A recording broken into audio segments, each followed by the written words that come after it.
Hello and welcome to Girls Got Game. I'm your host, Frankie Noble, and today we'll be talking about the NWSL playoffs, a few NBA standouts so far this season, and some NHL fights. So stay tuned because Girls Got Game starts right now.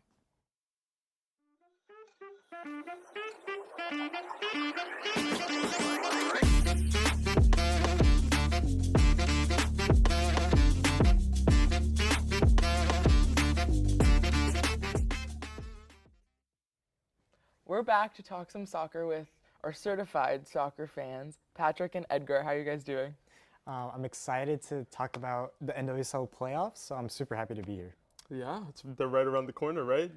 It's Monday today, but they're Friday, so they're coming up quick. So. It's right around the corner and in our backyard, so That's super exciting. True. The last time we talked about NWSL, it was Orlando Pride in segment 3 wrap up of just their season because it was a pretty great season for them. We'll get into that later, but this time we're going to talk some playoffs because, as Edgar says, starts very soon, starts Friday. Super exciting. Edgar, do you want to jump right into it and tell us what you expect from the playoffs so far? Yeah, so as we were talking before we started, I've kind of made it a theme to go with the Gotham. We got to follow their progression. They made it into their second straight playoffs. The Gotham, they're expected to go far, especially since they have the Thorns in the first round. You would expect them to get past that, and then it would be a trickier matchup against either the Spirit or Bay FC.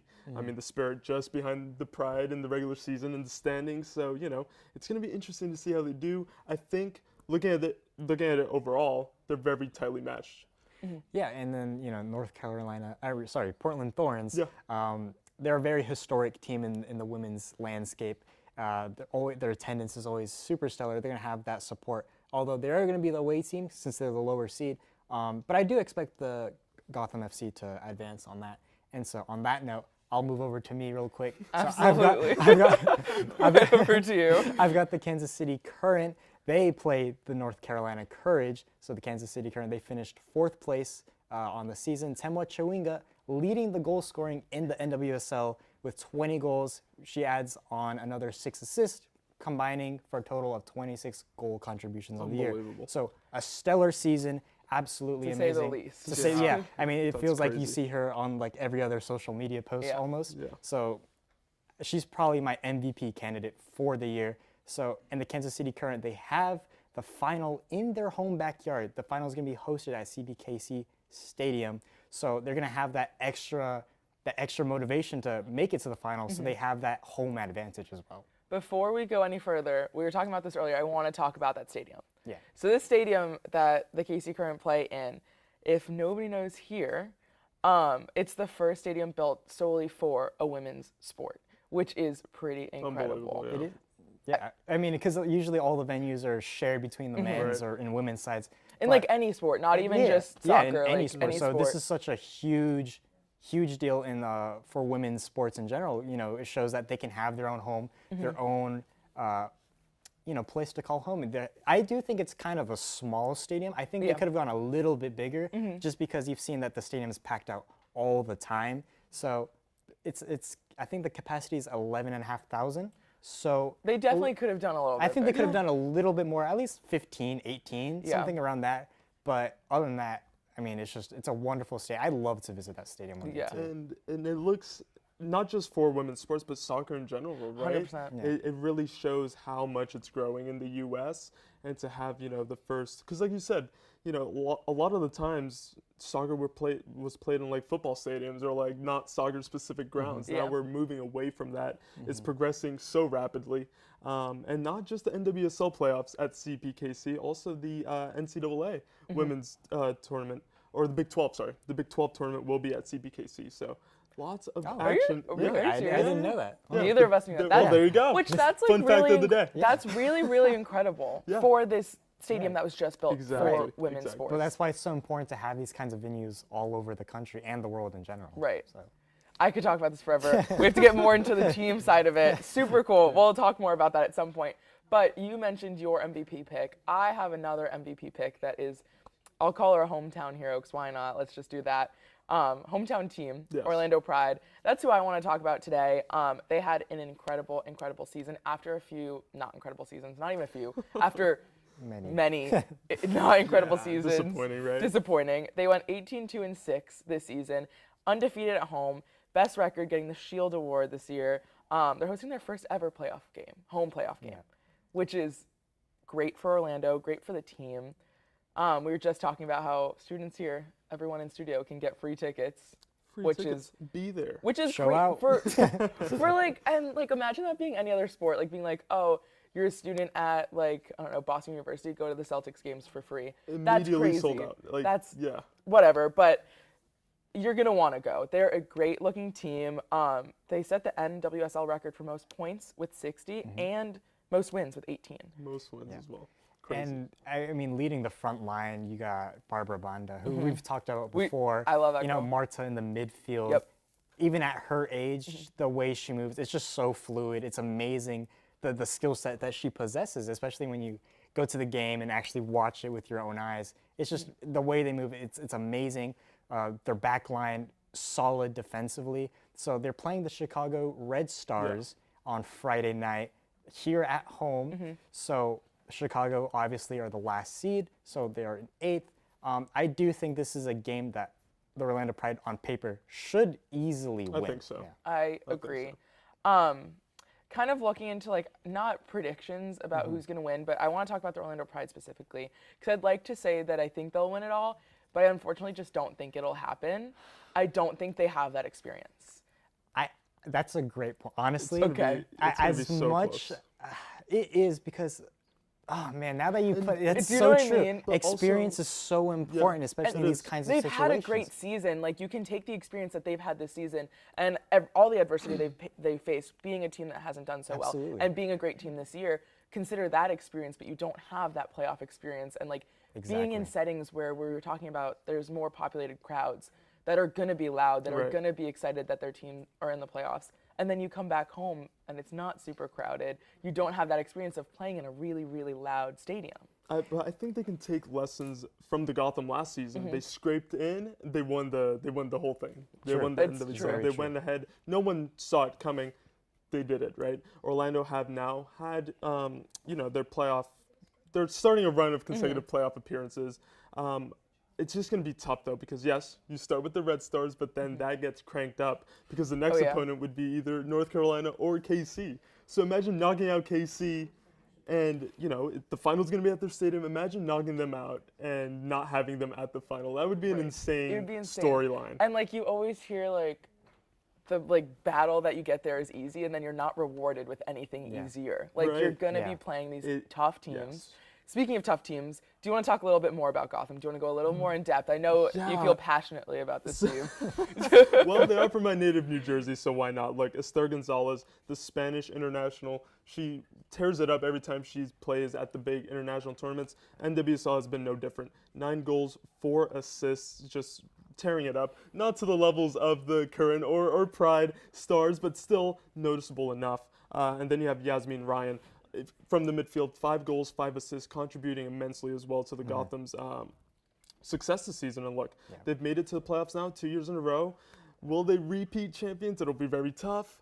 But like I was telling you guys, I mean, Pride Gotham final would be insane. And It'd I think be really, that would really be cool. That would be so cool. It's also New York versus Florida, which is true. always, like, a good matchup. Always, Yeah. Like, always. in any kind of sport. It just doesn't 'cause miss ever. snowbirds. So, look, we'll see how it pans out. All I know is that each of the 4 playoff matches are going to be incredibly tightly Absolutely. contested, and it's going to be great. It's going to be great. Yeah, and I guess going back to the Orlando Pride real quick, just because what you have said stuck with, they don't have that experience. Like that's You're really so- stuck on it's- that. I don't yes, blame you. because it's very true. This is their first playoff experience. Their first games in a playoff setting at home, and obviously with all these free tickets they're trying to give out, trying to pack that stadium because. Attendance-wise, it's been okay, 10,000, but it's on the lower end of the league-wide average attendance, So I'm sure they're going to want to feel that support in order to push all the way to the playoffs, Yeah, It's- I'm glad I've made a lasting impact It on you. really- Now it you're kinda gonna think bothers about me, that. honestly. Think You're about gonna it be all day laying, long. I'm not you're gonna be sleeping laying in today. bed, be like, oh, I wish they had that experience. But Yeah. I know we're running out of time. Kind of just to wrap it up. I know we all chose a team to highlight, but final prediction: who's gonna win? Jeez. I have I to know. stick with the Pride. The Pride, really. Yeah. That lack of experience isn't I gonna have come to back. stick. like I have to stick with them, regardless. I'll take that. I think Edgar? look, it's so tough. I'll stick. Look, I know I've touched on the Gotham, but I feel like I have to say the Pride. They've just been too good. They've been too good. So Pride. I'm gonna not say Pride as much as I You're want not gonna to. jinx it? I want to. I know. Hopefully, I've not been good at takes recently, so hopefully this comes back and bites me. Right. But I'm gonna say KC Current. Okay. Okay, fair. Like At something home? about them playing in their home stadium. And they've been good. You Yeah. were just talking Yeah, about yeah. it. Like, I'm gonna say it's either one of them. and It's one of them It's too, so for sure. hard because Yeah. they're gonna be playing each other in the semifinals. Yeah. So it's like it's gonna be Assuming one of the they two. both get there. True. Yeah, Assuming like they both get there. we're saying, Yeah. but Right. it's our prediction, so one of them are gonna make it. Let's just say it's gonna be Chicago versus North Carolina next week. You're like, well, what did we do here? Well, But that was so much fun. I love talking NWSL. That's probably gonna be one of our last times talking about NWSL. Hopefully we can talk about it before this season wraps up. But that's all the time we have for this segment, so this segment's gonna have to wrap up. Stay tuned, so we're gonna talk NBA next. Hello, Hitting the Field family. My name is Andrew Montana, host of Season 19 of The Main Show. And on behalf of HTF, we hope you're enjoying today's content. But I'm here to tell you about everything else we have to offer here at the network. Mondays at noon, HTF Bets goes live with 3 of the best on-air faces we have in the program. Andrew Greig's personality, Tyler Brownrigg's sports expertise, and Nick Cohen's versatility make this show a fan favorite, but also a warm light to guide you through the harsh world that is the sports betting industry. On Tuesdays, Frankie Noble hosts a brand new show called Girls Got Game, blending women in sports, the biggest sports news stories, and creative segments that make for a fun and engaging show. Next up, we've got The Combine, an easygoing, conversational, and podcast-style show dropping on Wednesdays with Ty Patton as your host. No changes there. But a big change for The Combine is the set. So ladies and gentlemen, allow me to introduce you to The Combine from our brand new podcast studio. We've got the lights, we've got the cameras, all for Ty Patton to bring the action, and we hope you're just as excited as we are for this amazing opportunity. Much great content from The Combine this semester, as always. Then tune in Thursdays at noon for our second live show, The Main Show, hosted by, well, yours truly. Here we'll cover any sport, any topic, any story, no matter how obscure, be it basketball, football, hockey, soccer, UFC, MMA, cycling, even baseball. But be sure to tune in throughout the semester for our special shows, including drafts, debates, and much, much more. Lastly, Nighttime is aired on Fridays, where Patrick Previty and Matthew Bracker talk about UCF and college sports. From in-depth looks at campus's top storylines to collegiate records being broken nationwide, let Nighttime be your primary college sports resource. And outside of our 5-show roster, be sure to tune into our other content, such as the Studio Days vlog run by Vlog King Nick Cohen, breaking news graphics on our Instagram page, and much more. As well, make sure you're subscribed to Hitting the Field Network on YouTube, as well as following us on Instagram, TikTok, Facebook, and X. But as for me, I've been Andrew Montana. Thank you so much for watching, and back to your regularly scheduled programming. And we're back with Andrew Greig, who told me to open it up like that, and a Girls Got Game debut with Logan. How are you guys doing? Excited to talk NBA, because I know I am. I'm very excited, and I'm glad to be on the show today. I'm psyched. I'm glad that you were able to take my advice and use it the way you did. The way I did, so original. Let's just jump right into it. NBA season has started pretty recently. And on this show, we really only recapped the championship last year because obviously NBA season just started. So I'm pretty excited to actually talk about the league as a whole, not just 2 teams. So we're gonna get right into it. Andrew, do you want to talk a little bit about some standouts that you've seen so far? Sure. Like from the team's perspective, the Cleveland Cavaliers have been reminiscent of Max Verstappen's dominance in F1 recently. Oh my God! If I had to relate it to Oh my anything, they are God. 7-0 to start the season, which is the best record in the NBA. They average the second most points per game in the NBA, sitting at 123.1. And they are top 10 in a number of different categories, such as turnovers per game, steals per game, blocks per game, just like every essentially offensive and defensive stat that matters. They are playing really well. And they're just one of the best teams in the NBA. I don't think that this is a shocker after last season. They lost to the Celtics 4-1 in the Eastern Conference semifinals, but it wasn't really a true indicator of what they were as a team because Donovan Mitchell got hurt during that series, and the players that they had before have all stepped up from last year. Donovan Mitchell's been playing really well. Darius Garland has been one of their best players. Evan Mobley has taken another step up, and so is Karis LeVert and a number of different players on that team. So definitely one of the best teams in the league, and I think it's exciting to see what they're going to do because obviously they're not going to stay undefeated for forever, but 7-0 is a really good start to the season. I mean, they definitely could. What would you 82 do? now. Yeah, right. Undefeated. That'd be insane. But all the way to the end. Yeah. Undefeated, right? To 4-0 every series. Yeah. But you did mention they lost last year 4-1 to the Celtics. Yeah, it was a little bit of a disappointing series because of the fact that the Celtics kind of just dominated them after Donovan Mitchell was out. But when he was playing, he was averaging like 30-plus points per game. It was actually close. Yeah, in he the was games. the games. They blew them out one game in game 2 at TD Garden. So they definitely have a good team, and it was like expected, but like they've gone up to one of the hottest starts. Like 7-0 is not unprecedented, but it's a really good start. And there's only one other team that's undefeated, and they're only 6-0. So best record in the league, and I think you have to have them as one of your standout teams so far. I absolutely agree. Logan, do you have something you want to say before I jump in? No, go ahead. Okay. Yeah. Well, I was going to kind of switch it to a different gear since you mentioned the Boston Celtics. Obviously, that's a team that I chose as my standout. Obviously not undefeated, but pretty close to it. 6-1. Only loss is coming from an OT loss against the Pacers, 135-132. So not bad. They're currently second in the Eastern Conference. They won last year. Nobody would doubt that they would have not a great season this year. They're always a dominant team, as many people don't like. I don't think there's anybody other than people from Boston that are a fan of the Celtics. But they're undeniably a really great team. Jaylen Brown averaging about 25 points per game. His season high so far in points was 30 points against Milwaukee. Pretty great. Nobody expected him to do bad. Same with Jason Tatum, who's averaging about 30 points per game, 37 points in both games against the Pacers and against Detroit. Someone that I want to mention is Peyton Pritchard, or Pritchard, whatever, same thing. Pritchard, you got it. Oh, thanks. He's been doing really well. Yeah. I don't know if it's a fluke or if he's going to continue this. He dropped 22 points in 29 minutes against the Hornets their last game, which is pretty good. He kind of slowed down a little bit in the second half of the game, but it was his 5th game where he's gotten over 15 points. I didn't expect him to do that well. Like I said, I don't know if it's going to be a fluke. I'd like to see him continue to do well. Something that hasn't been too great about the Celtics is their defense. They haven't been looking great. Last year, they were 3rd in defense to end. This year, they're 13th in defense, which not terrible, but not great. Not what anybody expected. I think with their offense, such a great offense, they need to ramp it up a little bit more defensively just because they were so great, especially in the finals last year, holding a lot of those players on the Mavs to not great points, which we talked about the first segment it was the first segment of Girls Got Game. Yeah, I completely agree with you. The defense hasn't been very stellar this year, which is unfortunate because they've played teams like the Hornets and the Pistons, so averaging giving up a lot of points to those teams isn't the greatest thing in the world because those are 2 of the worst teams in the league. But unfortunate.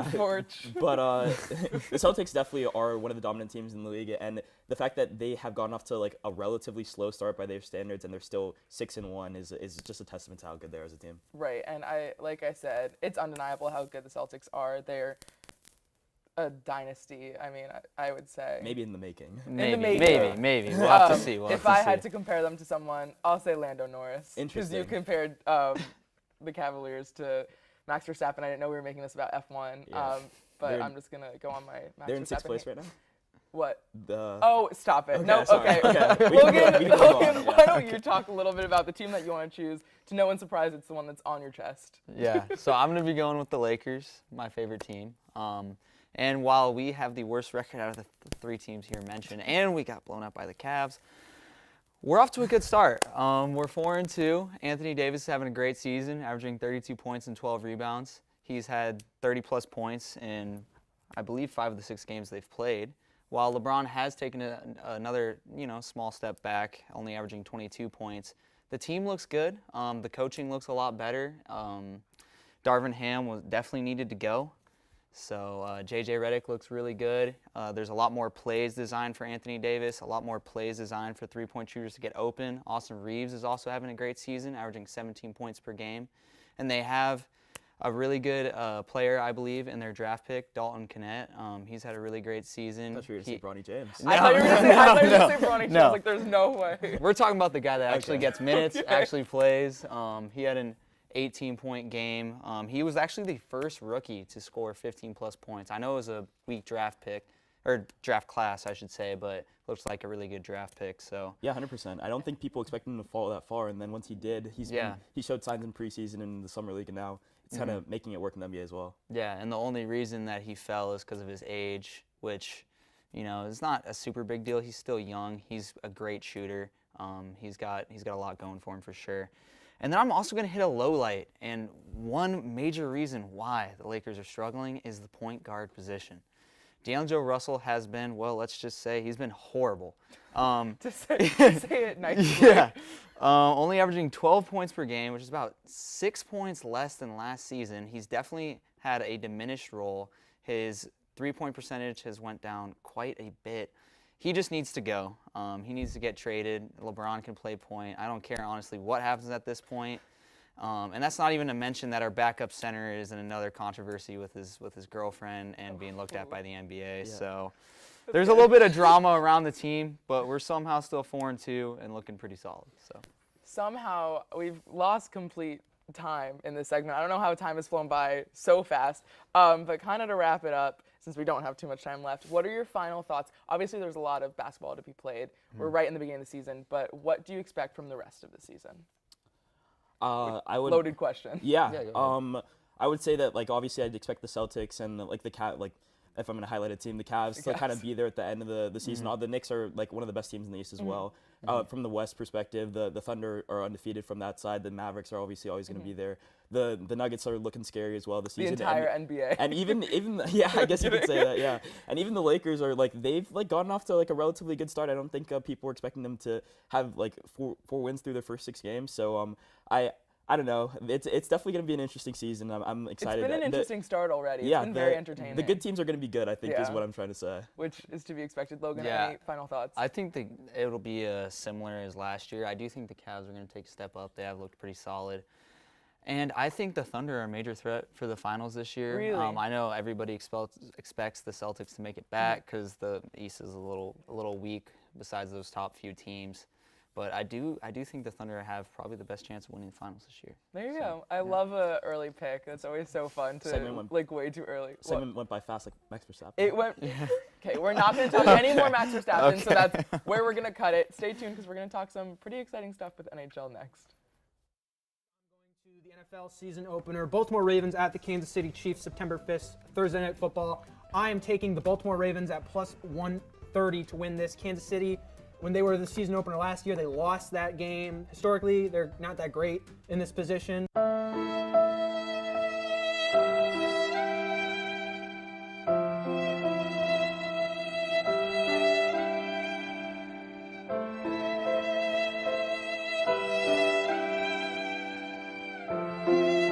I have Chuba Hubbard as one of my drops. Unfortunately, he's in an offense where he just won't be getting any carries because of how bad the offense is. He's one of the people I'd drop as one of the fastest drops in fantasy football.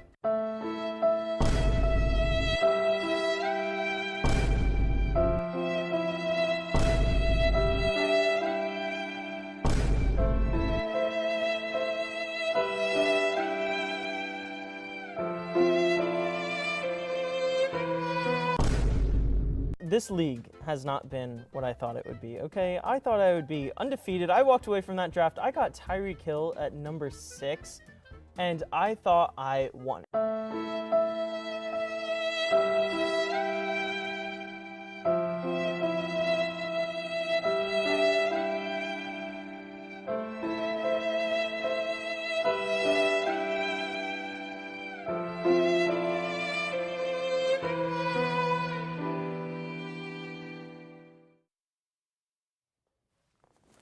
And we're back with the new face of Girls Got Game, Shae, who is the assistant producer of the show. Super excited for her to be on the show. And then some Girls Got Game regulars, G and Bree. How are you guys doing?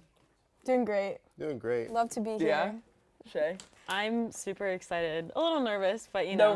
No reason. Super excited. I'm really excited about this segment. I don't even remember. I think it was Shae's idea. It was. Which I don't know why I never even thought of this as a segment we could talk about, but we're talking about NHL fights. Oh, yeah. Which is, super fun. Whenever I pitch hockey to people, I always say, you're going to watch a game where people can, punch each other with, knives on their feet. So, super fun. I've never heard anyone explain it like that. But is that not, great? That's exactly what it is, yeah. That's exactly what hockey is. There's no skill. It's just knives on your feet. I mean, there's a little bit of skill. Just a little bit of skill, but it's become a lot more of a skill game, but it's still roughneck. Yeah. Exactly. But I do have to say, before we jump into it, there is skill with NHL fights. which we'll talk about. I agree. There definitely are some. I agree with that. So we all chose one fight in specific to mention. There's a lot of repeat offenders in this one, but G, do you want to start us off with your fight that you want to talk about? Yeah, absolutely. My fight, Josh Anderson versus Tom Wilson. I really loved this response by Josh Anderson. Tom Wilson makes a hit in the back end. Great hit. I love the hit, nothing wrong with it. But the Canadians are down 6-3 with 3 minutes left in the game. And keep in mind the Canadians are also at the lowest in the Atlantic Division. So I really loved this response by Josh Anderson, standing up for his teammate and also making a statement for just his entire team as a whole. And he dominated in this fight, did extremely well. They fought back in 2018 when he played on the Columbus Blue Jackets, and Wilson actually got the upper hand. So I really, really loved this response from Josh Anderson. And it was a great fight as well because these are two players that you would really just want on your team. Both of them big, strong, tough guys, but also can play with a lot of skill and know how to put points on the board for their teams. So in all, 9 out of 10 fight, and a great job to Josh Anderson. I absolutely agree. Something that you said that I definitely want to point out that people don't really mention when you're talking about NHL fights is the reason that you are fighting. You're not fighting just because, hey, this guy annoyed me, let me throw punches. Like, you're standing up for a teammate or you want to set some momentum in that game. You're setting the tone. You're setting the tone. If it's a boring game and you're down 6-3, you're like hands will be thrown. Hands will be thrown. Oh, yeah. I think it's a super exciting way to get your team gets amped up. Yeah. You're in a fight, your team is going to get amped up. It's a good way to kind of reset, which is a crazy thing to say when you're like going through a whole like fist fight, but like it is a good reset of like, hey, let's do this again. Let's set the tone. It's very, very uncomfortable for players doing it, but I mean, it pays off in the end, and they know that they're benefiting their entire team as a result of it. So. The respect is there Super as well. close-knit, Yeah. Super close-knit. Well, and that's the thing too. Like with every fight, there is respect there. Like you will see the guys like pat each other. Like after they fight, they'll pat each other on the back. They'll like, have this little conversation for a second, they'll shake their heads, go and away. then drop the gloves. It's pretty Always, awesome. Always. Some people will straight up just be like, you want to Or go? Yeah, let's you go. want to go? Let's do it. Like, yeah, might as well. Super fun. I am already loving this. Shae, do you want to talk a little bit about the fight that you chose? Okay, so I did the fight with Matt Rempe and Mickelrath, Dylan Mickelrath, and so I thought it was just kind of crazy. I loved this fight. I thought it was insane that Rempe started it, and he's 6'9", 255 pounds, and he still lost. Like, he started it, he lost, throwing hands, he just didn't get a good grip on Mickelrath at all. Like, you could obviously see it's just an awful hold. His You can helmet see it right there. It is definitely not goes great. off first, yeah. And he's just trying to throw these punches, and they're just not Haymakers. working at all. He got cut It's just too. not happening. He yeah. did get cut in that fight. And then he just starts bleeding at some point, and I think it's somewhere around here where his helmet falls off, and he's just, oh God, it's just awful. I mean, He has to go to right the there. locker room afterwards. Like, he doesn't even go to the penalty box. He goes down first. Mickelrath is also called the Undertaker. Like, that's his The nickname. Undertaker. So I'm just That's like an insane nickname to have in like you're not in WWE and your name is The Undertaker. I Rempe is know. also like a baby. Like, he's like kind of newer to the league, and he's not even in the league anymore. So it's like The he's amount of really trying to earn his fights- keep. I know. It's crazy because he just keeps losing, though, It which is I kinda find Yeah. so funny. But he Like, has to 2 start minutes training into for the that. game. Like, these people have been in the league for so so long. long. Like, they're vets. Yeah. And you're putting this brand new guy, just because he's tall and knows what he's doing a little bit, Yeah. they're putting him in this position. He doesn't know what he's actually doing. I know. Like, I kind of don't really know what No! he's doing I in have to ranges say, either. I have to say with Rempe, and I don't know if you guys are gonna agree, but like when I watch him, at least live, and we're gonna have to go back and watch some of this because it's actually hysterical. The guy looks like he's like a deer learning how to walk when he's yeah. skating. No, He absolutely. is huge. He is He's the worst huge. skater that I've seen in the NHL. Like I'm gonna be honest. Really? Have you ever like watched him like try to make a play?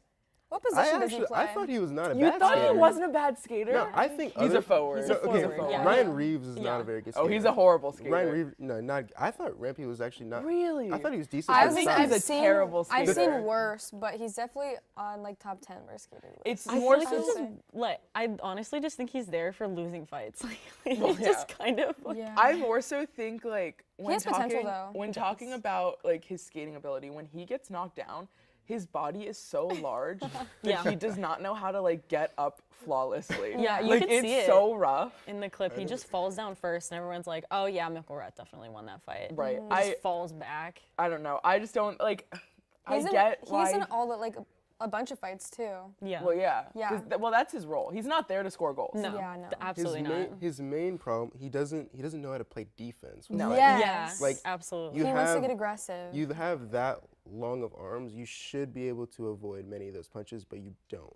That's yeah, the he just main- keeps on getting those punches. It's just. But crazy. I'm not gonna lie, he takes some of those punches like a champ. I personally He's would- bruised every other game. Yeah, I He know, really and is. I respect it so much because you're going up against these vets, and then you come out bruised and battered, but at the same time, like he ate those punches. He did, like, and most of them, Yeah. like, Oh, yeah. he doesn't end. Well, he does end up on the ground, but most of the time he'll stay strong for a bit. Yeah. which I respect. He lasted longer than I probably thought he would. Yeah. in It that was a fight good for fight. sure. Yeah, it was a good fight. And the 5v5 is one of my favorites from him too. Well, so that's where I'm going I to jump forgot about that. into. Let's Yeah. jump into that. My fight. I'm also going to talk about Matt Rempe as we're like both glazing him and like like not speaking highly of him. I chose the fight between Matt Rempe and Curtis McDermott of the New Jersey Devils. I didn't really choose it for either of their like fighting abilities. It was the fact that it was a line brawl, and they were the first fight to break out. I love a line brawl. I don't think there's any NHL fan that doesn't love a line brawl.